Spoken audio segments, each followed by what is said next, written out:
안녕하세요. 토스뱅크 서버 개발자 이상민입니다. 지난해 토스뱅크에는 많은 제품 혁신이 있었는데요. 동시에 은행 내부 시스템에도 큰 변화를 만들고 있습니다. 오늘은 은행의 대형계 시스템을 모던하게 처음부터 다시 만들면서 생산성과 안정성, 그리고 유지보수성을 달성한 케이스를 공유해 드리겠습니다. 먼저 은행 시스템을 간단히 소개할게요. 시스템은 크게 채널계와 계정계로 구분할 수 있어요.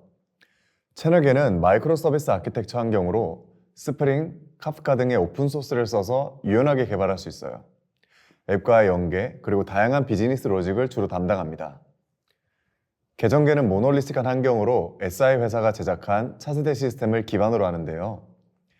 은행 고유의 여러 업무와 금원에 관한 트랜잭션을 안정적으로 처리하는 역할을 합니다. 은행에서 다른 은행에 돈을 보내거나 신용점수를 조회하는 등의 여러 업무를 하죠. 이때는 채널계와 계정계뿐 아니라 금융결제원이나 신용정보원 같은 대외기관과의 협력이 필요해요. 이때 계정계와 대외기관이 통신할 때 사용하는 시스템이 바로 대형계 시스템이에요. 이 시스템은 프론트엔드 프로세서, FEP라고 불립니다. 오늘은 이 FEP를 집중해서 살펴볼게요. FEP의 핵심 업무는 대외기관과 메시지를 주고받는 겁니다. 보통은 TCP 프로토콜을 사용해요. 연결 유지용을 주로 쓰다 보니까 세션을 관리해주는 것도 중요한 역할입니다. 대부분의 은행은 웹업체가 만든 FEP 솔루션을 쓰고 있어요. 토스뱅크도 마찬가지였죠. FEP는 금융권에서 오랫동안 사용됐지만 아쉬운 점이 몇 가지 있어요. 세 가지 측면에서 하나씩 살펴볼게요. 첫 번째는 생산성입니다. 간단한 기능을 만들려고 해도 대외기관을 통한다면 여러 담당자들이 협업해야 돼요. 불필요한 업무가 발생하고 속도가 느려지겠죠. 토스뱅크에서 만든 편리한 도구들이 있는데요. 이 도구와 FEP의 연동이 제한적입니다. FEP의 로깅과 모니터링 등의 요소가 솔루션에 의존하기 때문이죠. 또 어떤 스펙은 지원이 안 돼요. 대표적인 게 HTTP인데요. HTTP를 쓸 수 있긴 한데 패스를 여러 개 쓸 수는 없다. 이런 제약이 있습니다. 그리고 두 번째는 안정성입니다. 대체로 안정적이지만 아쉬운 지점이 있더라고요. HTTP 통신을 할 때 워커 스레드가 요청을 보내고 응답을 기다리는 동안 아무것도 못하는 블락킹 IO만을 지원한다고 해요. 만약 대기간의 응답이 느려서 워커 스레드 블락킹되고 요청이 많이 발생하기라도 하면 스레드풀의 스레드가 다 소진돼서 장애가 발생할 수 있습니다. 이런 장애는 다음 요소로 인해서 더 영향이 커질 수 있는데요. 토스뱅크 시스템은 물리적으로 분리된 두 데이터 센터에 액티브로 이중화되어 있어요. 하지만 FEP는 일부 컴포넌트가 액티브 스탠바이로 구성되어 있어서 개선의 여지가 있죠. FEP의 인스턴스 수가 제한적이라서 한 인스턴스가 몇 개의 대외 업무를 함께 처리하는데요. 한 대외 업무의 이슈로 인스턴스에 문제가 생기면 다른 대외 업무도 영향을 받게 됩니다. 즉 장애 도메인이 공유되는 문제가 있는 거죠. 마지막은 유지보수성이에요. 모놀리틱 아키텍처를 고려해 만든 오래된 소스라서 시스템을 분리하고 유지보수하는 게 어려워요. 그리고 FEP의 세션 관리나 메시지 설정 등은 솔루션에서 제공하는 도구를 써야 하는데요. FEP에 익숙한 전문 인력만 FEP를 관리하고 유지보수할 수 있어요. 소스도 어렵고 사람도 부족해서 유지보수가 쉽지 않은 거죠. 정리해 봅시다. 여기까지 생산성, 안정성, 유지보수성 측면에서 FEP의 한계점을 살펴봤어요. 토스뱅크 FEP 담당자의 큰 헌신으로 FEP는 많은 개선이 이루어졌는데요. 하지만 솔루션을 고쳐 쓰는 것보다 모던한 FEP를 처음부터 만들면 기존의 문제를 효과적으로 해결할 수 있다고 생각했습니다. 그래서 토스뱅크는 MSI 환경에서 모던 대연계 시스템을 처음부터 만들었습니다. 그 이름을 모던 FEP라고 부릅시다.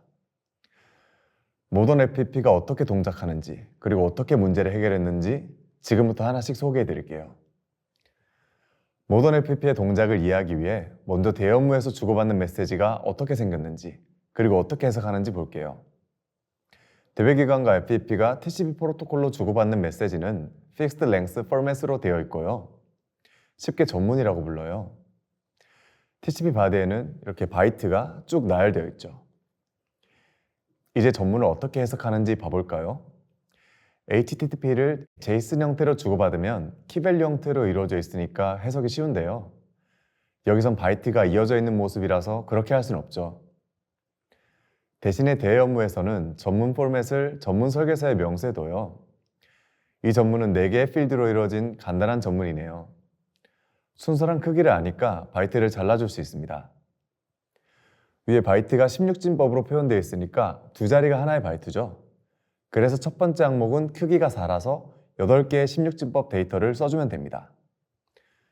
나머지도 똑같이 잘라줄 수 있죠. 근데 아직 이 바이트를 어떻게 해석해야 될지 몰라요. 문자로 바이트를 표현하는 걸 인코드라고 하고 반대로 바이트를 문자로 바꾸는 걸 디코드라고 하는데요. 이때 문자와 바이트의 매핑 정보를 캐릭터 셋이라고 해요. 이 전문을 해석하려면 각 항목이 어떤 캐릭터 셋으로 인코딩된 건지 알아야 하는 거죠. 자, 다행히도 전문 설계에서는 항목별로 캐릭터 셋이 다 주어집니다. 이제 전문을 모두 해석할 수 있네요. 항목별로 바이트를 캐릭터 셋에 따라 디코드해서 문자를 얻었어요. 이 과정을 이해했으니까 이제 우리는 전문을 해석할 수 있습니다. 모던 FPP도 이렇게 전문 설계서의 정보를 참고해서 동일한 방법으로 전문을 해석해요. 그럼 다음으로는 FPP가 사용할 수 있도록 전문 설계서를 표현하는 방법을 알아보면 되겠죠. 먼저 전문 설계서가 어떻게 생겼는지 볼까요? 가상의 전문 설계서를 간단히 만들어 봤는데요. /23이라는 대회 업무의 발표자 조회 전문이에요. 공통정보부는 HTTP로 치면 헤더랑 비슷해요. 한 대회 업무에서는 모든 전문은 동일한 공통정보부를 사용하는데요. 오른쪽의 전문에서도 데이터부는 다른데 공통정보부는 동일한 걸 볼 수 있죠. 이어서 데이터부를 마저 보면 이건 HTTP의 바디랑 비슷해요. 실제로 업무에 사용되는 정보는 이 데이터부에 정의되죠. 모던 FPP를 만들기 위해서 이제 이 전문을 코드로 표현해 봅시다. 언어는 코틀린을 쓸 겁니다. 모던 FPP도 코틀린으로 만들었어요. 먼저 타입을 정의해야겠죠. 텔레그램 인터페이스를 인터페이스로 정의합니다. 그리고 전문 설계에서 있는 정보들은 어노테이션으로 표현할게요. 커먼 파트 어노테이션은 공통정보부를 표현하고 대업무명 프로퍼티를 가져요. 텔레그램 클래스 어노테이션은 각 전문을 표현하고 전문명 프로퍼티를 갖죠. 전문의 각 항목은 클래스의 프로퍼티가 될 텐데요. 이 프로퍼티의 순서나 크기, 캐릭터 셋을 표현할 수 있게 텔레그램 필드 어노테이션을 정의하고요. 공통정보부의 항목 중에서도 전문명은 특별하게 사용돼서 텔레그램 네임 필드 어노테이션도 따로 정의해줘요. 이 밖에 다른 어노테이션이 많은데요. 우리는 간단하게만 살펴봤어요.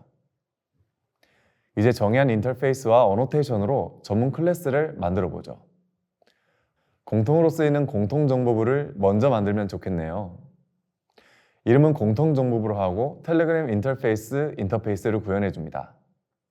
공통정보부니까 위에다가 커먼 파트 어노테이션을 붙여주고요.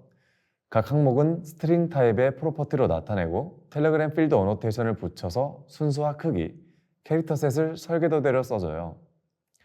그리고 전문명은 특별하니까 텔레그램 네임 필드 어노테이션을 따로 붙여줘요.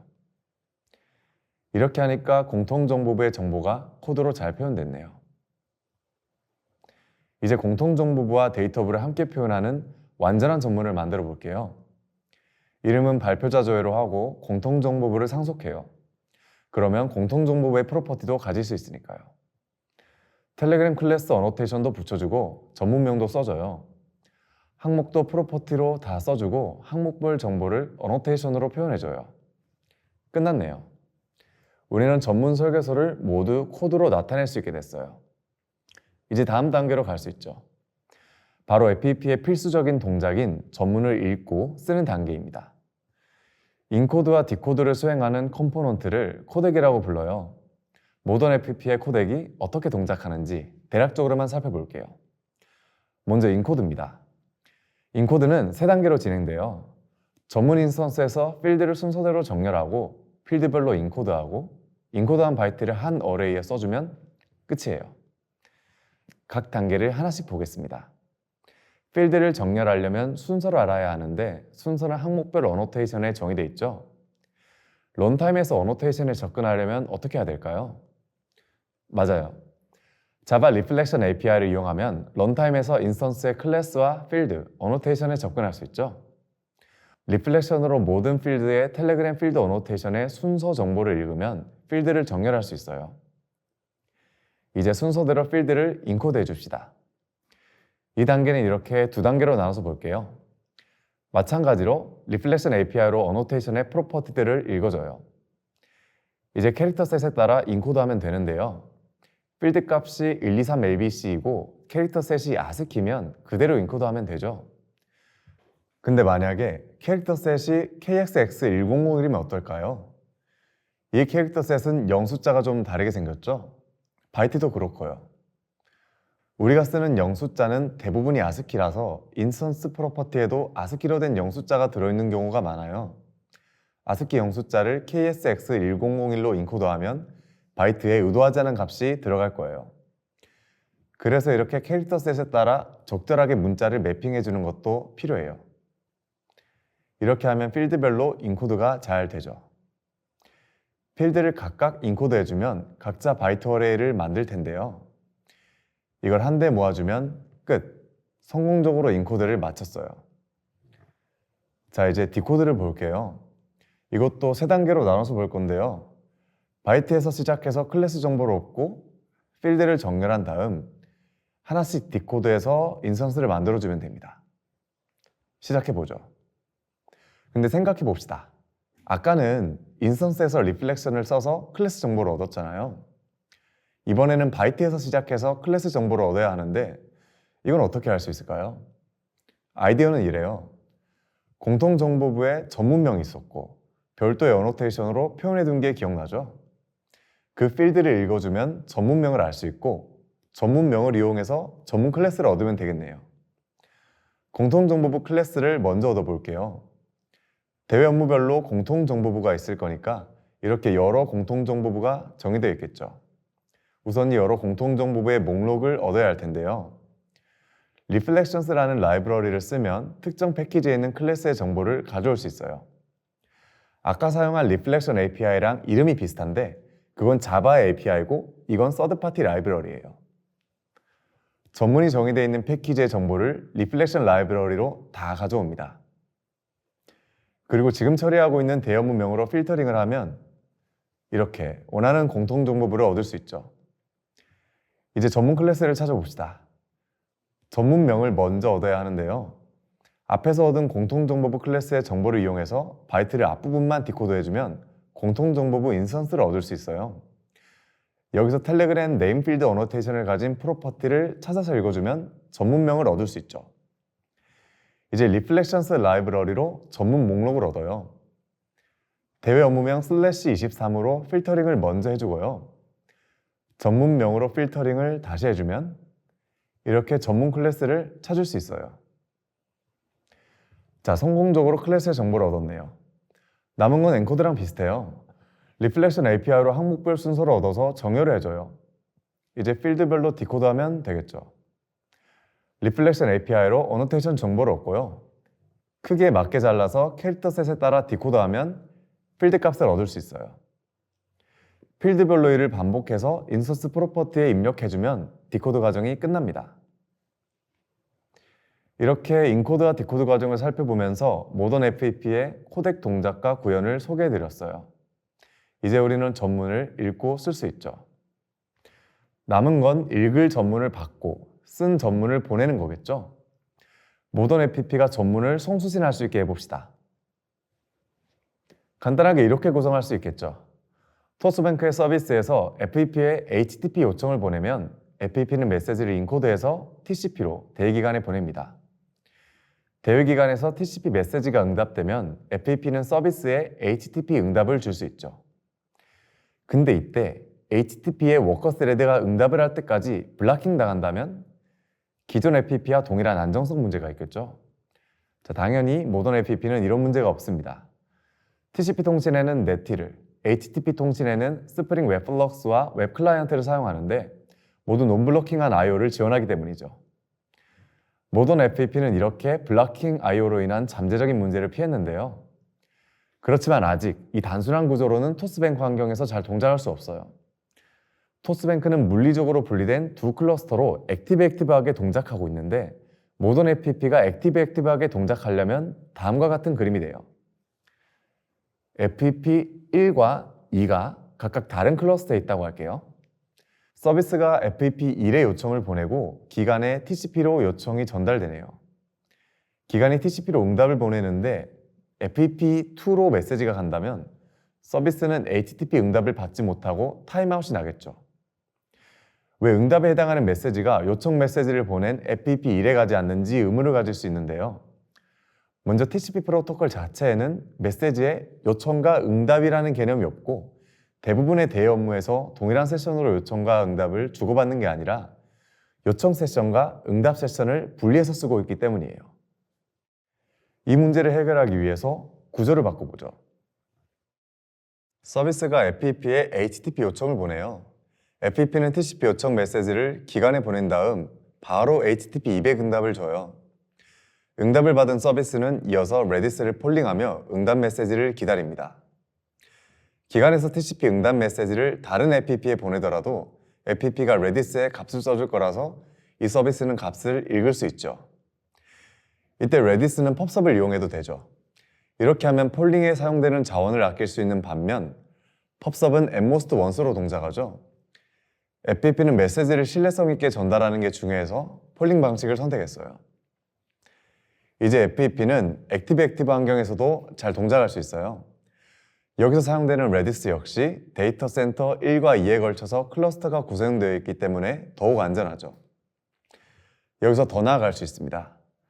바로 대업무별로 FPP를 분리하고 독립적인 인스턴스와 배포 파이프라인을 갖도록 하는 건데요. 이러면 한 대업무 FPP에서 장애가 발생해도 다른 대업무에는 영향이 가지 않죠. 장애 도메인을 분리할 수 있는 겁니다. 이제 모던 FPP는 액티브 구조로 리던던시를 확보했고 대업무별 분리를 통해 장애 도메인을 최소화해서 보다 안정적으로 대업무가 가능해졌어요. 이렇게 만들어진 모던 FPP는 대외 업무별로 다른 세부 여건을 지원해야 합니다.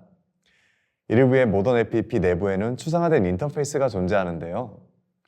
새로운 대외 업무를 연계할 때는 이 인터페이스를 구현해주면 요건이 지원됩니다. 덕분에 대외 업무를 맡은 서버 개발자가 FPP의 동작을 몰라도 가이드를 따라 직접 적용할 수 있죠. 이로써 업무별 세부 요건을 쉽게 반영할 수 있어요. 지금까지 모던 FPP의 동작과 구조를 소개해드렸습니다. 이 내용을 한번 정리해보죠. 코틀린 어노테이션을 기반으로 전문을 표현했어요.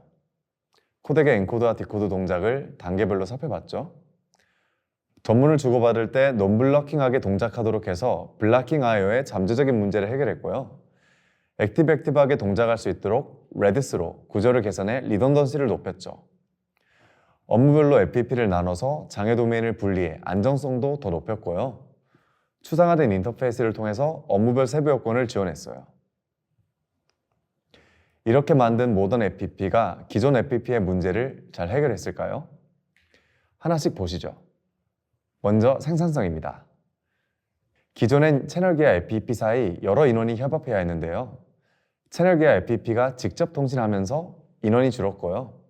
비슷한 기술 스택이라서 사실 채널기의 서버 개발자가 FPP의 설정과 세부 요건을 반영할 수 있어요. 전부 다 효과적으로 일할 수 있죠. 여러 도구와 인테그레이션이 제한적이었는데요. 이젠 제한 없이 사용할 수 있고요. 솔루션에서 지원하지 않는 스펙은 못 썼지만 이제 막힐 게 없어졌어요. 대부분은 가능하고 없으면 쉽게 만들 수 있거든요.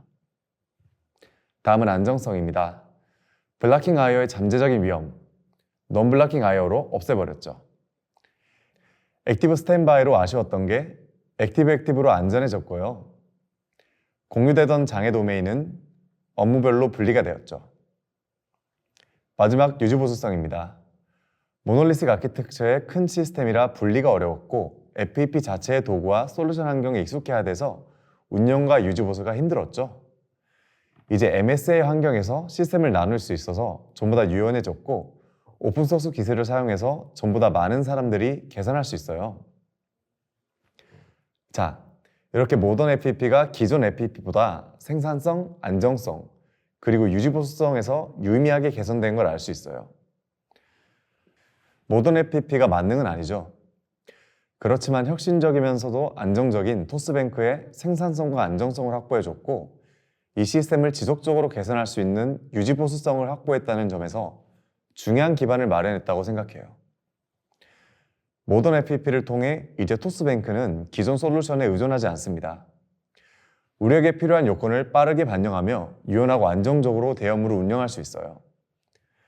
토스뱅크는 상품의 혁신과 더불어서 이를 지원하기 위해 시스템을 혁신하고 있어요. FPP는 하나의 예시이죠. 이러한 혁신은 단순히 기술적인 역량보다 더 많은 게 필요합니다. 제가 느낀 핵심 요소를 간략히 소개해 드릴게요. 먼저 더 나은 시스템을 향한 공감대입니다. FPP는 잘 동작하고 있었어요. 그래서 여러 기관에서 솔루션을 쓰겠죠.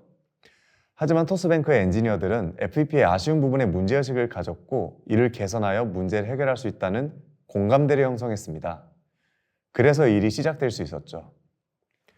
두 번째는 임팩트에 집중한 업무 문화입니다. 여기서는 투명한 정보를 바탕으로 누구도 문제를 발견할 수 있고 원한다면 문제를 해결할 수 있어요. 토스뱅크 개인 여신 스쿼드에 속한 서버 개발자로 대출 상품을 담당해서 만들고 있었지만 그 팀의 업무 범위로 제 업무가 한정되진 않아요. 임팩트 인연을 할 수 있는 토스뱅크의 문화 덕분에 토스뱅크 엔지니어 모두가 사용하고 혜택을 볼 수 있는 시스템을 만들 수 있었습니다.